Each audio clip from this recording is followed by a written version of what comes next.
Ce programme est financé par les amis et partenaires du ministère de Joyce Meyer. Dès que vous déclarez que vous allez marcher avec Dieu, le diable viendra après vous. Je ne vais pas vous dire que si vous recevez Christ ce soir, tous vos problèmes seront finis. Certains sont terminés, mais d'autres vont commencer. Donc pourquoi est-ce que je voudrais recevoir Jésus? Parce que votre pire jour avec lui sera meilleur que votre meilleur jour sans lui.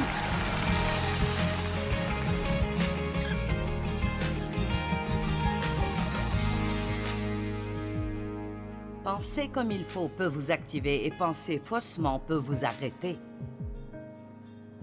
C'est étonnant combien de choses vous ne ferez pas si vous pensez que vous ne le pouvez pas. Ma mère savait que mon père abusait de moi alors que je grandissais, mais elle n'a jamais rien fait à ce propos.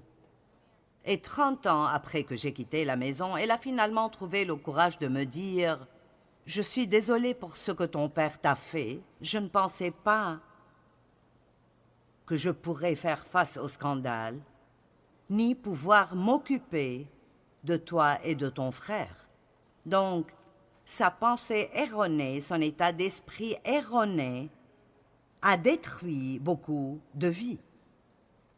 Elle aurait pu aussi dire « Je crois que je peux faire cela » et faire un pas dans la foi et faire confiance à Dieu, et les choses auraient pu être très différentes. Maintenant, les choses ont bien tourné. Pour moi, je me suis accrochée à Dieu et j'ai combattu tant de choses. Mais j'avais un frère 9 ans plus jeune que moi qui, malheureusement, a mis fin à sa vie.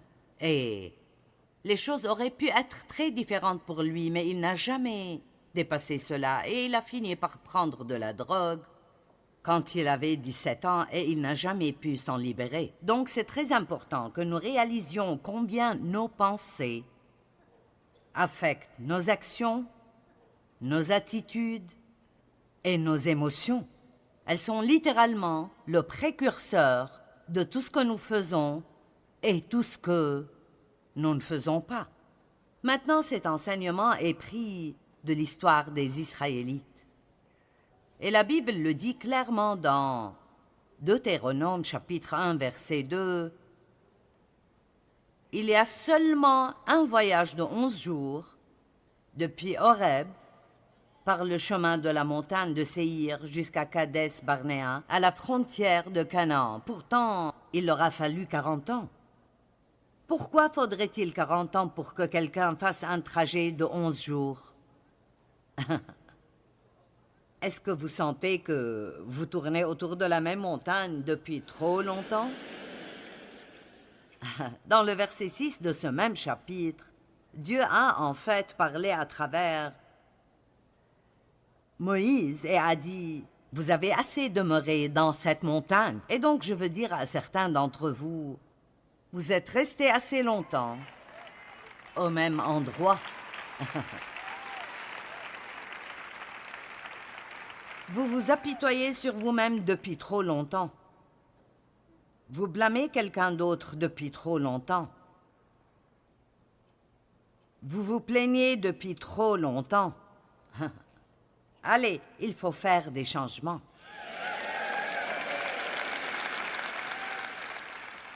Et écoutez-moi, Dieu ne peut rien changer si nous ne nous changeons pas nous-mêmes. C'est inutile de prier pour que Dieu change tout si vous ou moi ne sommes pas prêts à agir quoi que Dieu nous demande de faire. Donc, j'ai en fait 10 de ces états d'esprit erronés et je vais les transformer en la façon dont vous devriez plutôt penser. Et j'espère que je pourrai parler des 10 avant de quitter d'ici. Mais si je ne le fais pas, nous pouvons toujours finir à la télé. Je veux vous parler ce soir de garder vos pensées loin de ce qui est derrière vous. Abandonnez ce qui est derrière vous et ne basez pas votre avenir sur le passé ou même sur ce qui arrive dans votre vie maintenant. Certains d'entre vous sont coincés. Vous êtes juste coincés.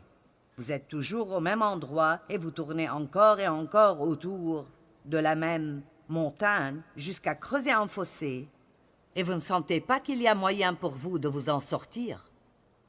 Mais il est temps pour vous de laisser Dieu vous sortir de cet endroit à un endroit nouveau dans votre vie. Amen.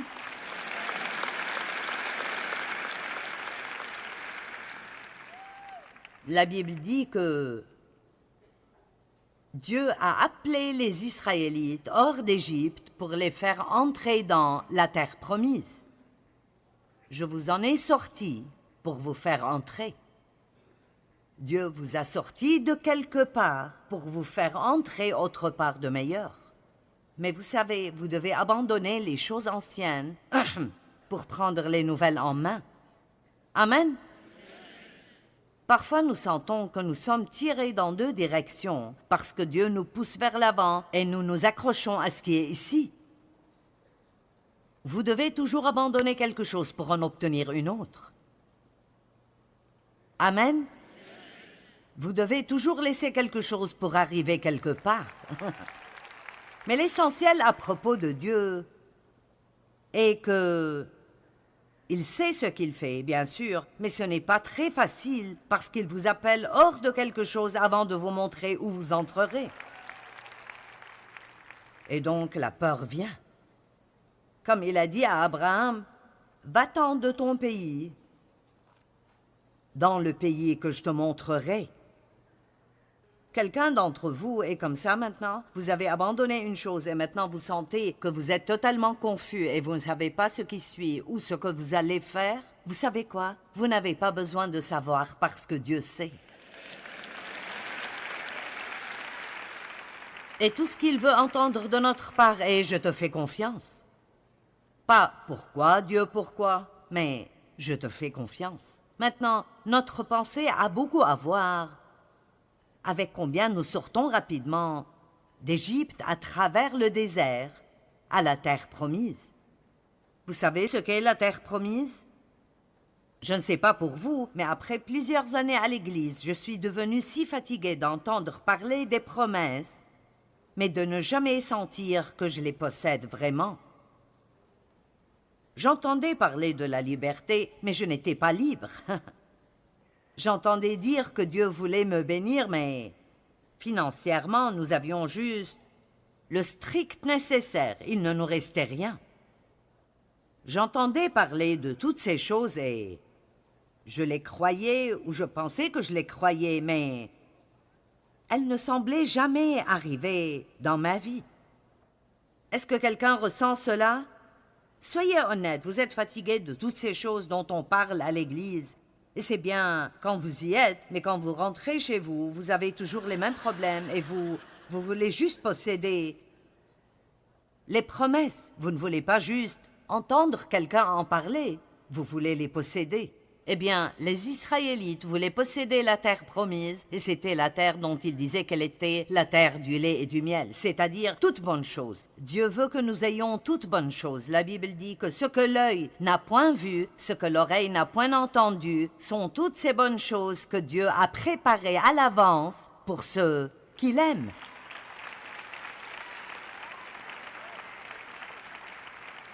Mais ce qui est intéressant à propos du mot « posséder » que les Israélites ne comprenaient pas, et je ne pense pas que nous le comprenions vraiment, le mot « posséder » veut en fait dire de déposséder les occupants actuels. Donc, en d'autres termes, ils doivent être prêts pour une guerre afin de prendre cette terre que Dieu a promise, parce que les ennemis de Dieu vivaient déjà dans cette terre. Amen. Et donc, la Bible dit que Dieu les a pris par le long chemin difficile à travers le désert plutôt qu'une route qui est beaucoup plus courte. Et il l'a fait exprès parce qu'ils n'étaient pas encore prêts pour la guerre. Et vous voyez, ça me tournait dans l'esprit dernièrement, donc je sais que je dois prêcher à ce sujet, pas seulement ce soir, mais je le mentionnerai. Vous savez, beaucoup de chrétiens ne sont pas prêts pour la guerre. Ils sont juste... Parfois, je sens que je suis dans une guerre cosmique entre Satan et Dieu. Et tous les deux essayent de gagner, et je suis là au milieu, et je dois décider qui je dois suivre. Vais-je écouter les mensonges de Satan, ou vais-je croire les promesses de Dieu et me tenir ferme et aller avec lui? Vous devez chasser les occupants actuels avant de pouvoir posséder les promesses de Dieu. Et donc Dieu les a pris par le chemin long et difficile parce qu'ils n'étaient pas prêts pour la guerre. Ils savaient qu'ils étaient toujours trop immatures pour vraiment tenir ferme et ne pas être touchés par quoi que ce soit qu'ils allaient voir ou sentir et croire Dieu. Et donc ils ont fini dans le désert, à pleurer, blâmer, se plaindre, gémir et grogner. Et vous verrez quand j'arrive à la partie sur la plainte que les mots « se plaindre » veulent dire « rester ». Hein? Et se plaindre et rester. Louer et s'élever.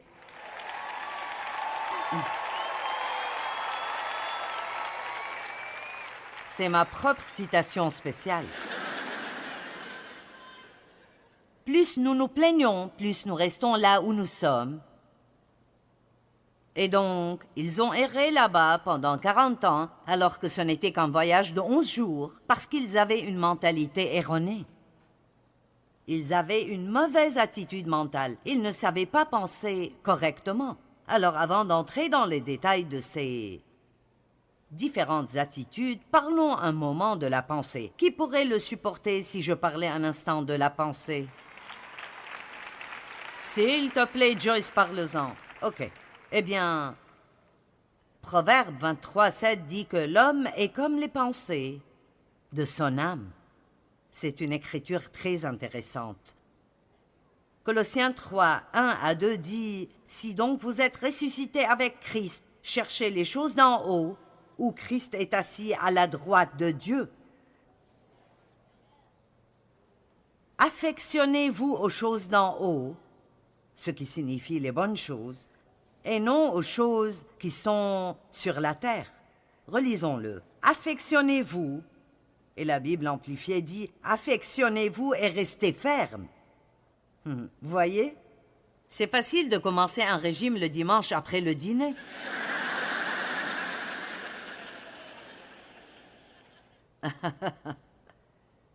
Mais le problème commence le mardi, quand vous voulez manger tout sur la table, puis manger la table.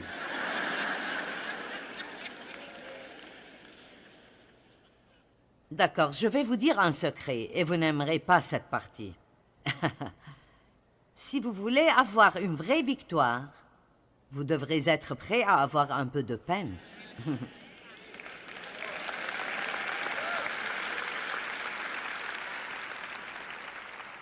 Les Israélites ne voulaient pas souffrir, et nous ne voulons pas souffrir, donc le diable nous donne 9 façons différentes de sortir de notre souffrance. Et même si c'est juste de se plaindre, vous savez, si vous traversez quelque chose, et vous gardez la bouche fermée à ce sujet, et vous en parlez à Dieu, sans murmure ni plainte, c'est difficile.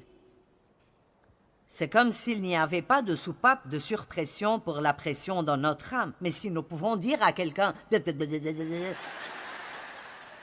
à quel point nous allons mal et ce que nous ressentons. Oh mon Dieu, s'ils se sentent un peu désolés pour nous. Maintenant la chair fait...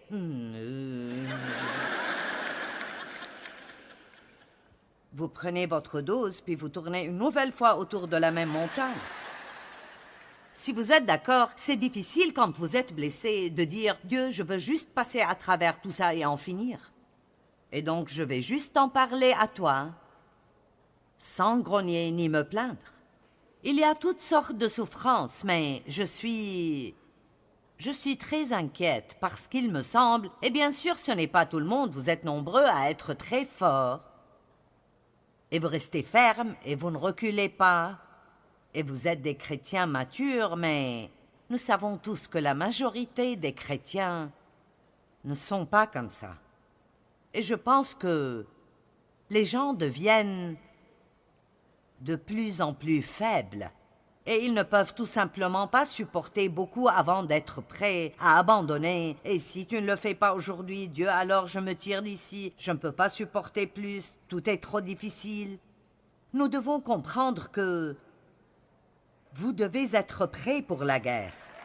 Dès que vous déclarez que vous allez marcher avec Dieu, le diable viendra après vous. Je ne vais pas vous dire que si vous recevez Christ ce soir, tous vos problèmes seront finis. Certains sont terminés, mais d'autres vont commencer. Donc pourquoi est-ce que je voudrais recevoir Jésus? Parce que votre pire jour avec lui sera meilleur que votre meilleur jour sans lui.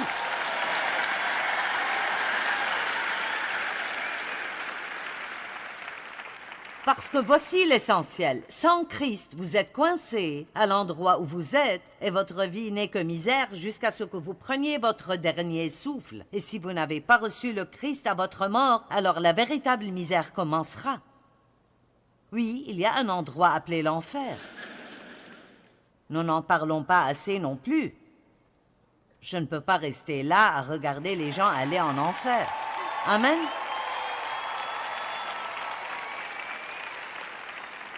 Et de temps en temps, un bon message sur le feu de l'enfer et le soufre, comme il l'appelait, serait bon pour nous. Amen. Je veux dire que, qu'est-ce que les gens pensent qu'ils font? Le temps que vous avez ici sur Terre n'est absolument rien. C'est comme un grain de sable sur toutes les plages du monde par rapport à une éternité. Et nous devons passer notre temps ici à nous préparer pour l'éternité.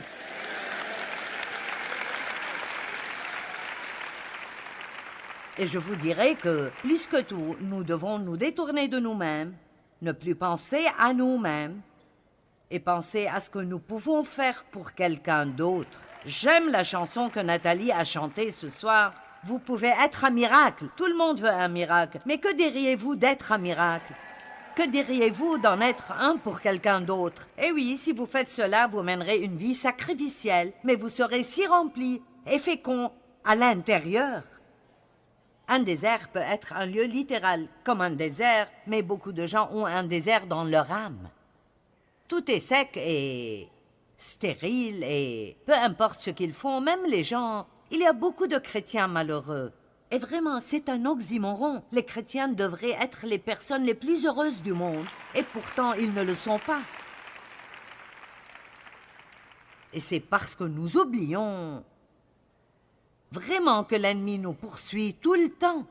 Il ne va pas gagner.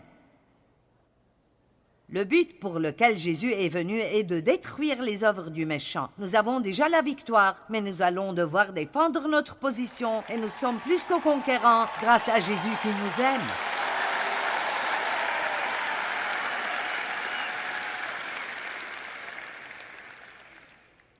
C'est pourquoi nous devons être un peu impertinents avec notre âme et dire « Pourquoi es-tu si abattu, mon âme? Garde le sourire sur ta face et sortez et comptez vos bénédictions et arrêtez de vous plaindre de tout ce qui ne va pas dans votre vie. » Vous dites « Eh bien, Joyce, si tu avais ma vie, tu ne dirais pas ça. Eh bien, vous ne savez pas à quoi ressemble ma vie.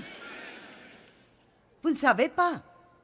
Il y a beaucoup plus que cette petite partie ici, et je vous le dis avec certitude. Et si vous pensez que le diable vous poursuit, vous devez essayer de prêcher ce genre de choses. Alors vous devez vous décider. Je persévère jusqu'à avoir la victoire. Je ne vais pas abandonner, je ne vais pas abandonner. Par la grâce de Dieu, je vais être ce que Dieu veut que je sois, faire ce qu'il veut que je fasse et avoir ce qu'il veut que je possède.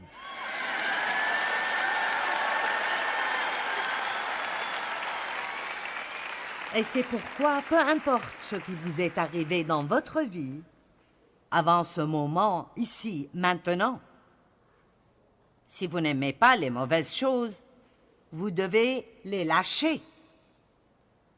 Et vous devez dire, c'est le premier jour du reste de ma vie, et je ne vais pas vivre le reste de ma vie comme j'ai vécu la partie précédente.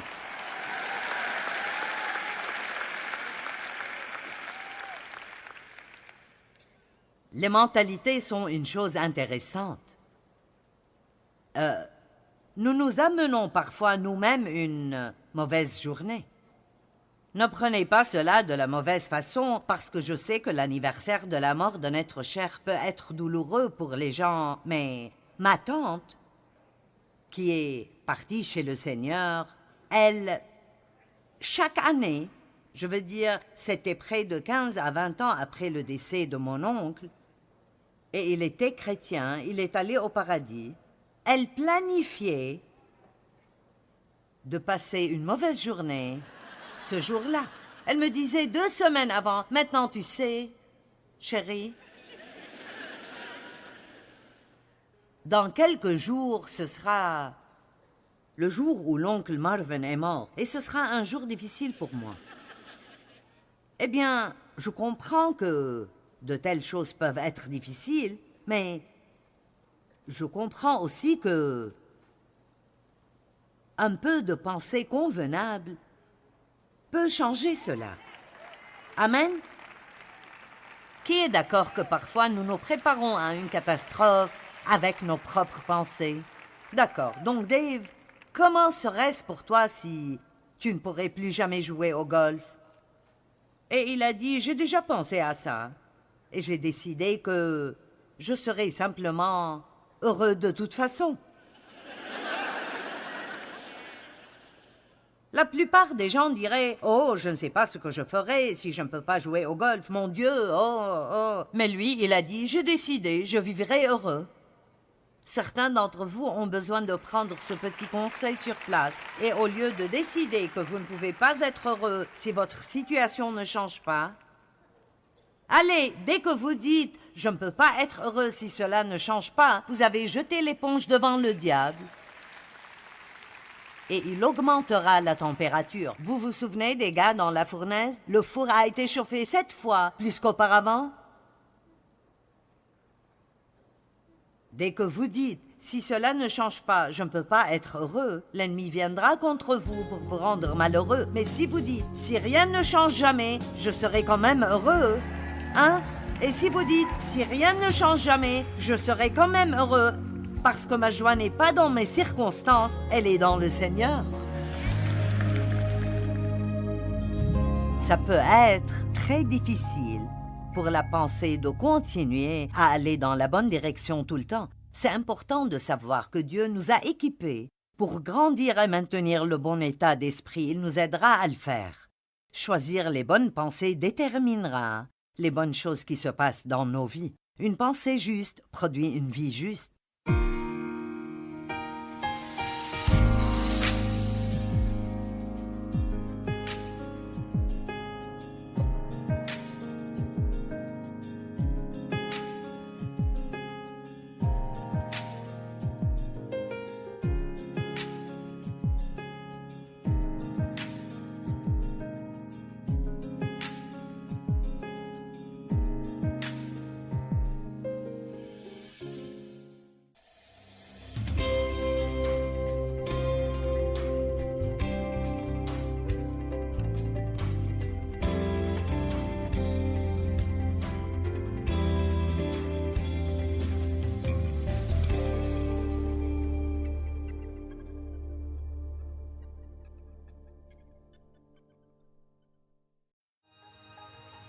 Ce programme est financé par les amis et partenaires du ministère de Joyce Meyer. Vous devez commencer à penser et dire la bonne chose avant que la bonne chose ne vous arrive.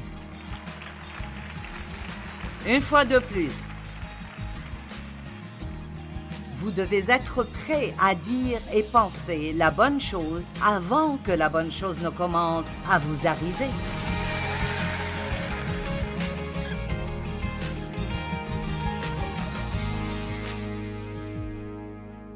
Les Israélites n'avaient pas une très bonne attitude.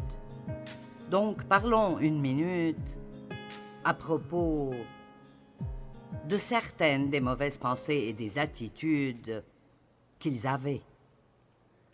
La première dont je veux parler est celle qui dit que mon avenir est basé sur mon passé et mon présent. Mauvaise façon de penser. Mon avenir est basé sur mon passé et mon présent. Les gens ne peuvent pas voir plus loin que là où ils sont. Vous devez pouvoir voir avec les yeux de la foi. Vous devez voir les choses dans votre cœur que vous ne pouvez pas encore voir avec vos yeux naturels. Et vous ne les voyez pas dans vos circonstances, mais vous les voyez dans votre cœur. La Bible dit que Jésus n'a pas jugé d'après ce qu'il voit, ni d'après ce qu'il entend. Ésaïe 11:3. Il n'a pas pris de décision d'après ce qu'il a vu, mais en se basant sur les promesses de Dieu et ce qui était dans son cœur. La bonne façon de penser dit « Je regarderai en avant parce que quelque chose de bien arrivera avec moi. » La mauvaise façon de penser dit « Rien ne changera jamais. Tout sera tout comme ça l'était toujours. » Mais vous pouvez changer cette façon de penser ce soir. Vous n'avez pas besoin d'attendre. Vous pouvez penser ce que vous voulez penser.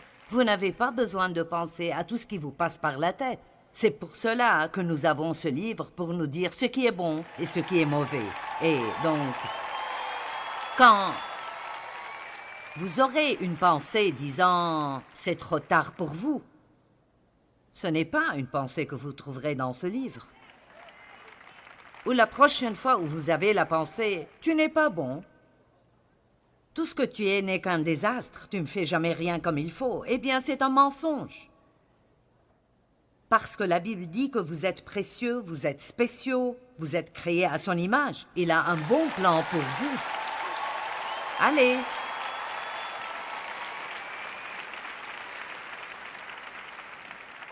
Le diable dit, vous n'aurez jamais rien. Chaque fois que vous avez $1, quelque chose le prend.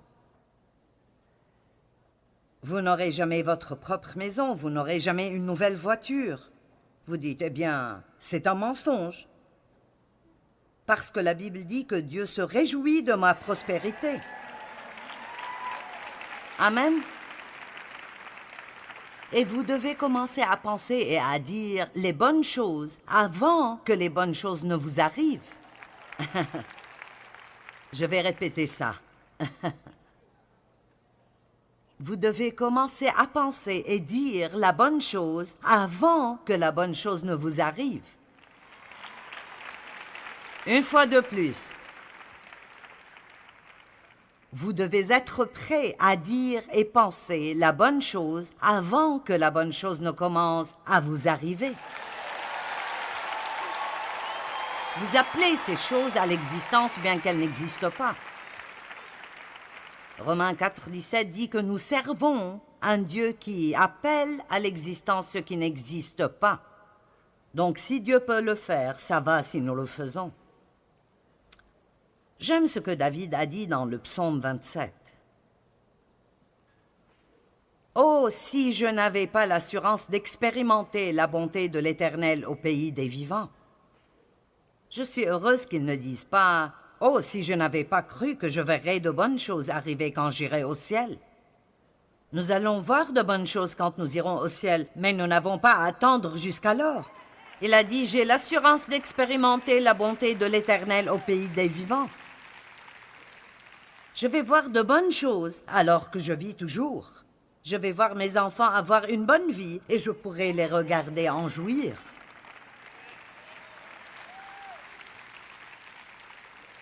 Je vais lire 3 groupes de versets que les Israélites disaient. Et ils ont toujours fait cela quand les choses étaient difficiles. C'est pour cela que je dis que nous devons être un peu plus forts.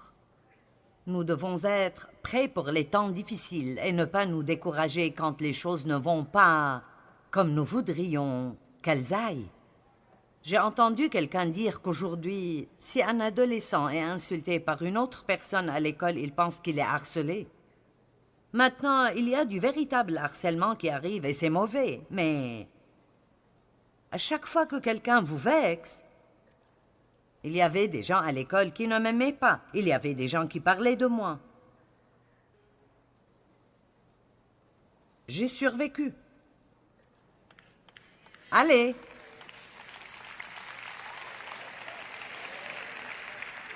Et vous comprenez que je ne nie pas que ces choses arrivent, mais c'est comme si beaucoup trop de gens aujourd'hui sont si susceptibles tout le temps.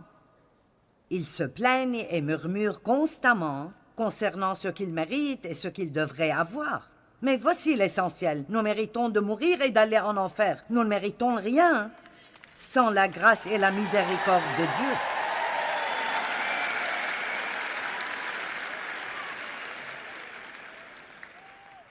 Je pense que je devrais dire que je suis vieux jeu. Et je pense que quand vous dites cela, eh bien, vous vous vieillissez, mais... Vous savez, je viens d'une culture où on travaillait dur pour ce que nous avons. Je me souviens de quand nous travaillions 1 an avant d'avoir 1 semaine de vacances, et puis peut-être 2 ou 3 ans avant d'avoir 2 semaines de vacances. Et maintenant, les gens veulent 3 semaines de vacances le jour où ils sont embauchés, et 1 autre semaine de congé de maladie, et des vacances quand ils ont un bébé, et des vacances pour ceci et cela et l'autre chose. Personne ne peut mettre de l'argent de côté s'il faut qu'il dépense tout. Ouh, certains d'entre vous n'aiment pas ça. Faites attention, en tant que croyants, nous ne devons pas être pris par cette culture de penser que nous méritons tout et que tout devrait nous être donné et le gouvernement doit faire ceci pour moi et il doit faire cela pour moi. Puis-je vous dire un secret? Pour que le gouvernement vous donne quoi que ce soit, il doit le prendre de quelqu'un d'autre.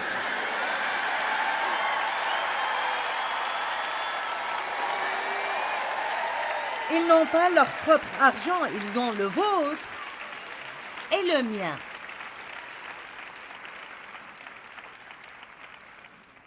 Wouhou!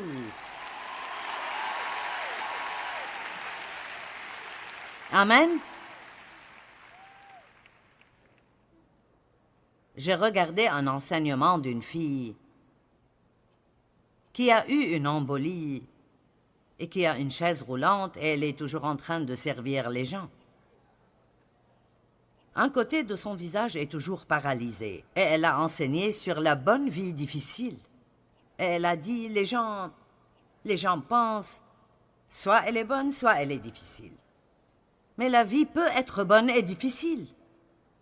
Elle a dit, j'ai une vie difficile, mais c'est une bonne vie. Vous voyez, et elle aide les gens, mais ce n'est que grâce à sa façon de penser et son attitude. Est-ce que vous m'entendez?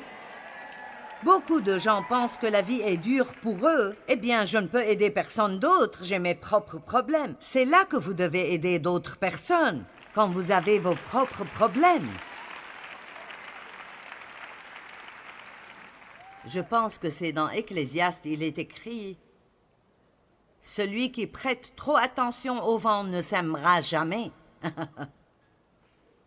Et c'est vrai.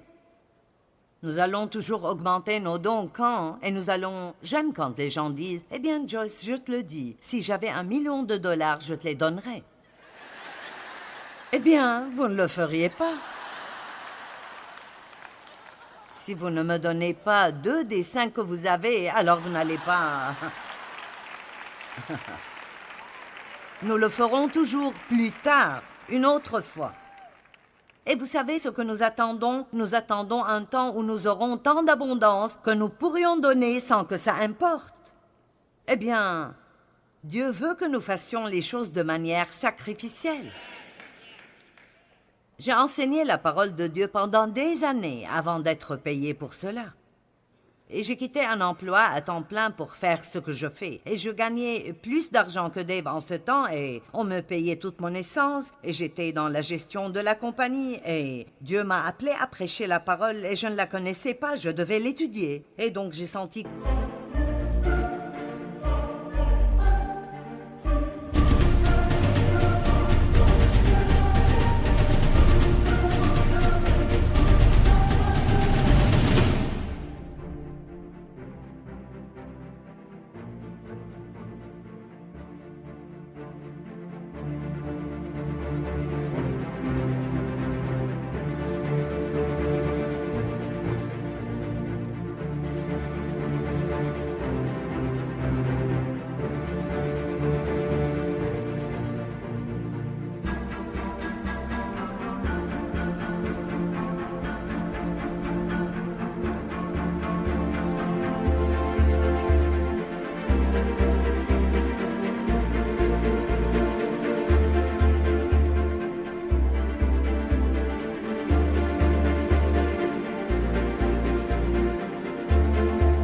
que Dieu voulait que je quitte mon travail. Et quand je l'ai fait, chaque mois, nous avions besoin d'un miracle pour payer nos factures. Il nous manquait 40$ à chaque mois pour payer nos factures. Et j'ai pensé que sûrement, comme j'ai fait ce grand sacrifice, quelque chose de merveilleux allait arriver dans nos finances. Sûrement quelque chose allait arriver. Je veux dire, un proche que je ne savais pas que j'avais allait mourir. Me laisser un tas d'argent ou quelque chose d'époustouflant allait arriver. Mais pendant 6 ans, je faisais du shopping aux brocantes. Allez, je peux faire des hamburgers de 1000 façons différentes. Et oh mon Dieu, j'attendais le jour où je pourrais aller acheter la meilleure qualité de viande ou juste aller au supermarché sans ma calculatrice pour faire mes comptes, pour ne pas dépenser 1 centime de trop. Amen. Je voulais pouvoir aller au supermarché et mettre ce que je veux dans mon panier et aller payer et ne pas m'en faire du tout. Et je ne comprenais pas. Dieu me préparait pour la guerre parce que quand j'ai vraiment commencé le ministère, quand ce n'était plus simplement une étude biblique à la maison, mais un vrai ministère public, nouveau niveau, nouveau démon. Amen. Et vous devez être prêts pour cela. Allez, exercez ces muscles spirituels et dites « Je peux faire toutes choses à travers Christ qui est ma force ». Bien sûr, j'espère que ma vie sera belle et facile, mais si elle ne l'est pas, je servirai Dieu de toute façon. Je ferai ce que je suis supposé faire, quoi que je ressente.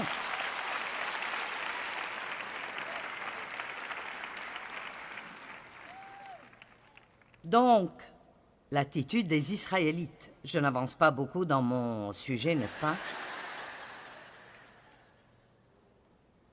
Nombre 14:2. Tous les Israélites critiquèrent Moïse et Aaron, et toute la communauté leur dit « Si seulement nous étions morts en Égypte, ou du moins dans ce désert. » Remarquez combien de fois ils ont dit qu'ils auraient aimé être morts. Si seulement nous étions morts. Nous avons tous ces problèmes, ce serait mieux d'être morts. Pourquoi l'Éternel veut-il nous mener dans ce pays-là où nous tomberons par l'épée, où nos femmes et nos enfants deviendront une proie? Ce serait mieux de retourner en Égypte. Dès que les choses étaient devenues difficiles, ils ont voulu retourner. Combien de personnes acceptent Christ? Ou au moins, c'est ce qu'ils semblent faire, parce qu'ils pensent qu'il résoudra leurs problèmes. Et quand la vie devient un peu dure, ils retournent à la même vie qu'ils vivaient avant.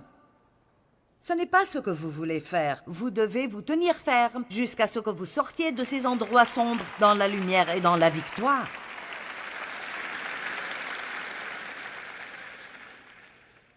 Et ils se dirent l'un à l'autre, « Nommons-nous un chef et retournons en Égypte. » Nombre 20, versets 3 et 4. Ils s'en prirent à Moïse et lui dirent, « Si seulement nous étions morts quand nos compatriotes ont péri devant l'Éternel. Pourquoi avez-vous mené la communauté de l'Éternel dans ce désert pour nous y faire mourir, nous et notre bétail? Pouvez-vous imaginer passer 40 ans à diriger 6 millions de personnes avec cette attitude? Ouh! Et vous pensez avoir des problèmes avec un adolescent? Allez, combien d'entre vous ont un adolescent et vous pensez qu'il va vous rendre absolument fou? Eh bien, je vous le dis, quand j'ai commencé le ministère, quand je l'ai commencé, j'avais 3 adolescents et un bébé.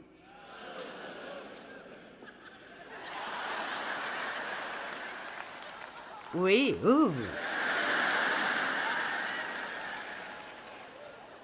Maintenant, ce petit bébé que je mettais sur mes genoux partout où j'allais est le directeur de tous nos ministères ici.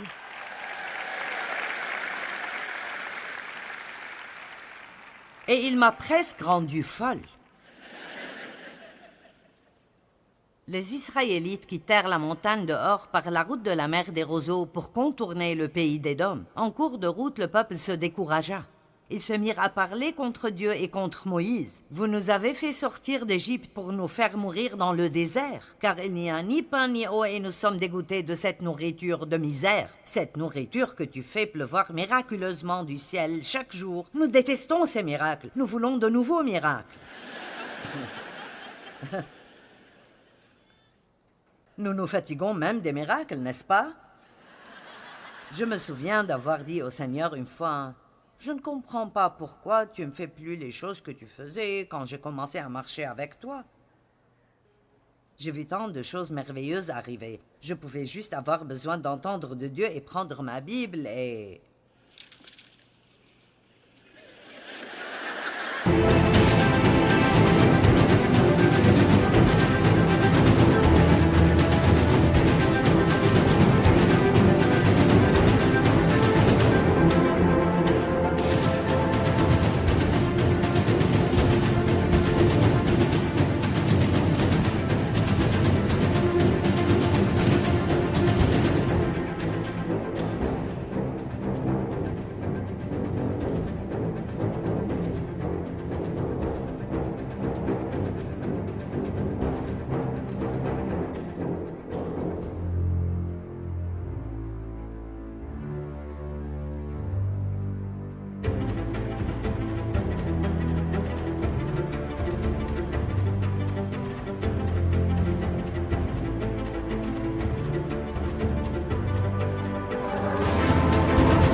Et je recevais les réponses les plus merveilleuses, et même Dave était impressionné de temps en temps.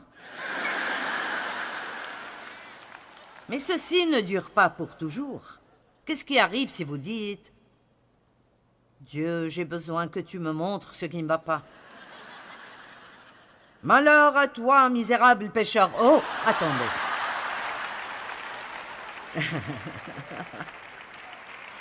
Laissez-moi trouver autre chose. Combien d'entre vous font ça? Vous faites... Allez, je veux vous le demander. Que voyez-vous? Que voyez-vous pour votre vie?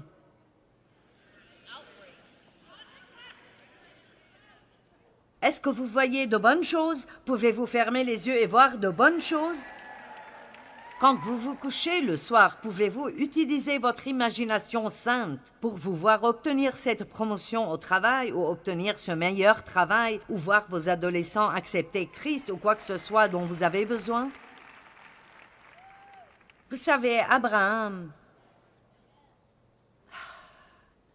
avait un problème avec son neveu Lot. Et tous les deux sont devenus si prospères que il n'y avait plus assez d'herbe pour tout le bétail.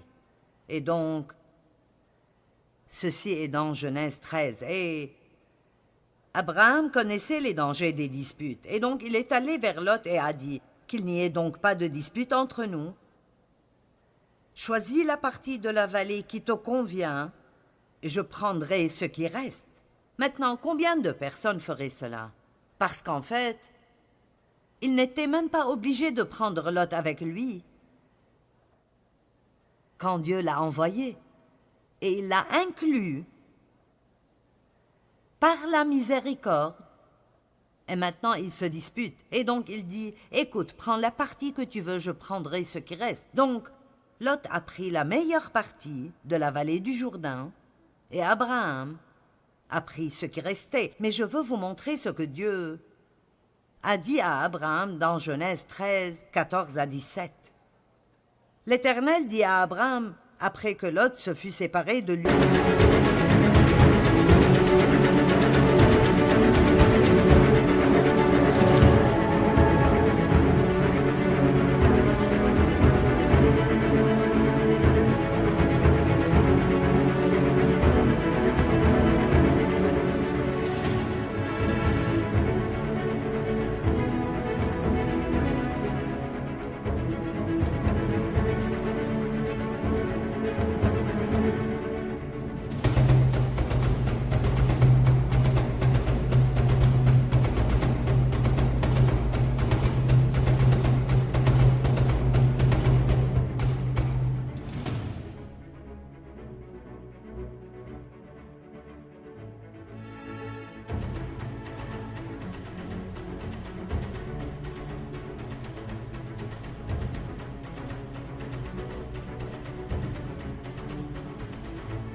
Lève les yeux et regarde depuis l'endroit où tu es, vers le nord, le sud, l'est et l'ouest. Tout le pays que tu vois, je te le donnerai. Il ne s'inquiétait pas pour ce qu'il avait perdu. Dieu a dit, « Combien peux-tu voir loin ?» Il n'était pas en colère et dans tous ses états parce que Lot a pris la meilleure partie. Il savait que s'il se comportait tout comme Dieu voulait qu'il se comporte, il importait peu ce que quiconque pouvait lui prendre, Dieu lui rendrait toujours plus.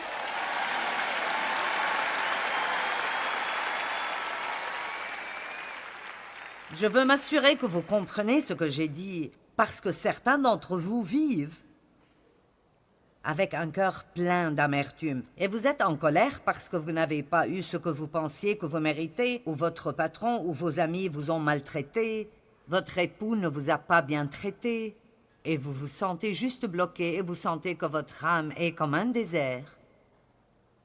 Mais aujourd'hui, vous pouvez avoir une nouvelle attitude. Aujourd'hui, vous pouvez dire « Qu'importe ce que tu m'as pris, Dieu le remplacera par beaucoup, beaucoup plus que ce que j'ai perdu. » Allez!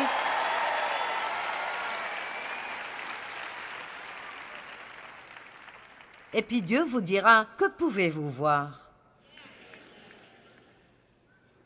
Tout ce que vous voyez, je vous le donne. Car il est écrit, 1 Corinthiens 2,9, ce que l'œil n'a pas vu et que l'oreille n'a pas entendu, ce que l'esprit humain n'a jamais soupçonné, mais que Dieu tient en réserve pour ceux qui l'aiment. Amen.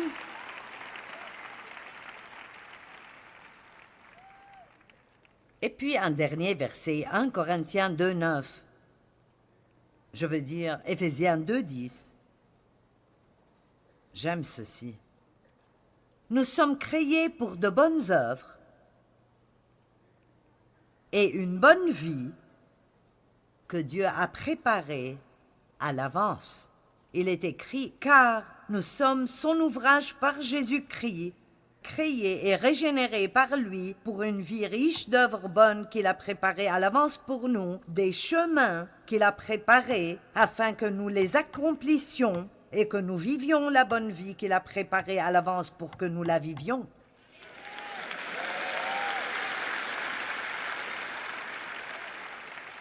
Donc laissez-moi vous dire que quoi que vous aviez, ou quoi que vous ayez maintenant, Dieu a déjà préparé à l'avance une bonne vie pour vous, et il a préparé un chemin, et remarquez bien que nous sommes supposés le suivre. Dieu a préparé toutes choses, mais nous devons marcher. Il nous tient la main et nous marchons. Et parfois, vous devrez marcher dans des endroits difficiles. Parfois, vous devez marcher à travers de la maltraitance. Vous devrez marcher à travers de l'injustice. Et plus ça fait mal, plus vous devrez crier « Dieu est bon !» Et quelque chose de bon arrivera sûrement avec moi dans ma vie. Allez, donnez gloire à Dieu.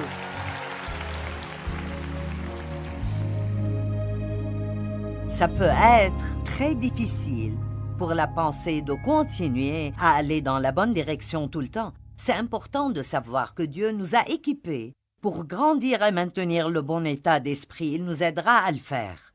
Choisir les bonnes pensées déterminera les bonnes choses qui se passent dans nos vies. Une pensée juste produit une vie juste.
khắp phương trời vẫn nhớ tới quê hương. Người về đây thăm làng Trù quê mẹ và làng Sen quê cha, xúc động bồi hồi người rơi giọt lệ, thương mái nhà tranh.